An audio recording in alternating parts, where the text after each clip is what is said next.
Hey everyone, Nocturnus here. I just wanted to do a review on this book, Abdul Alhazred's Necronomicon by a Thomas Minzenmay. It goes into some stuff on the back, like a quote by Robert M. Price. This is a really thick book. It has like over, 600, 700 pages of Necronomicon lore. It has some really cool images in it.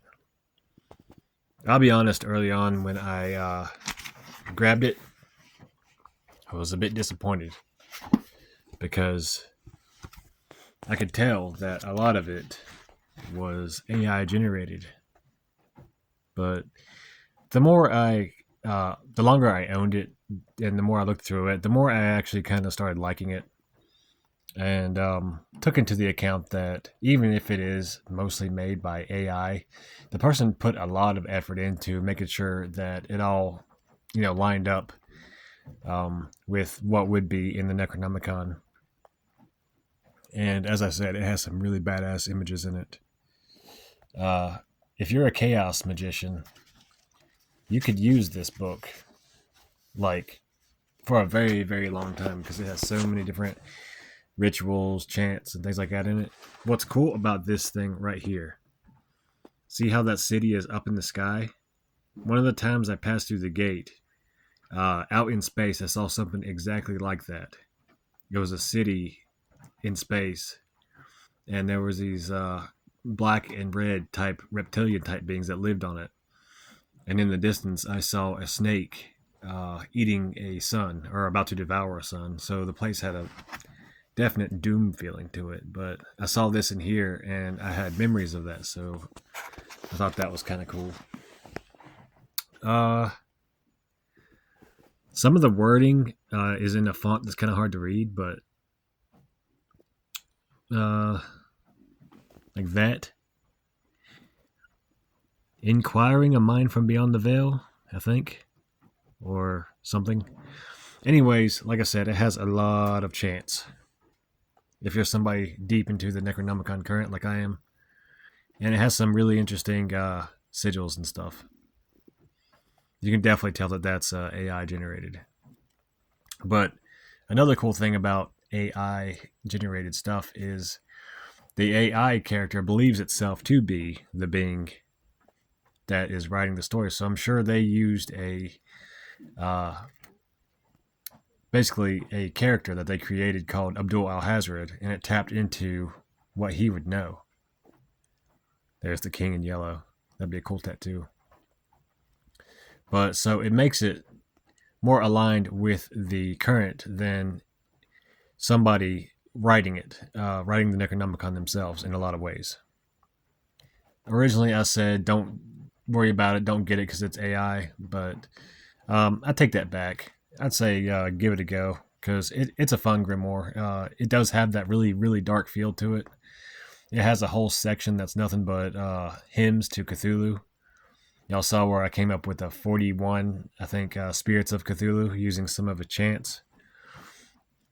Sort of how they came up with the Shimhamfarash angel names using, I think it was Exodus.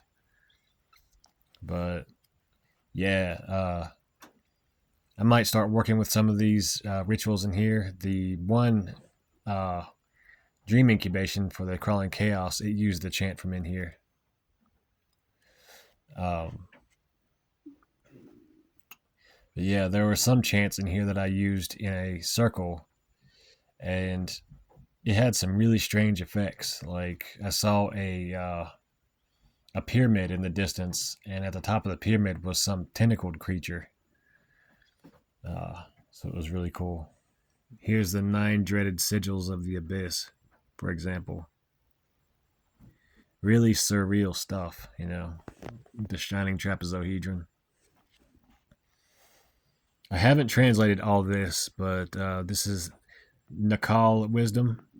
You can find the script online and translate it yourself. Like some of the things I've translated and it came out to be actual words, but some of it seemed to come out as words of power or gibberish.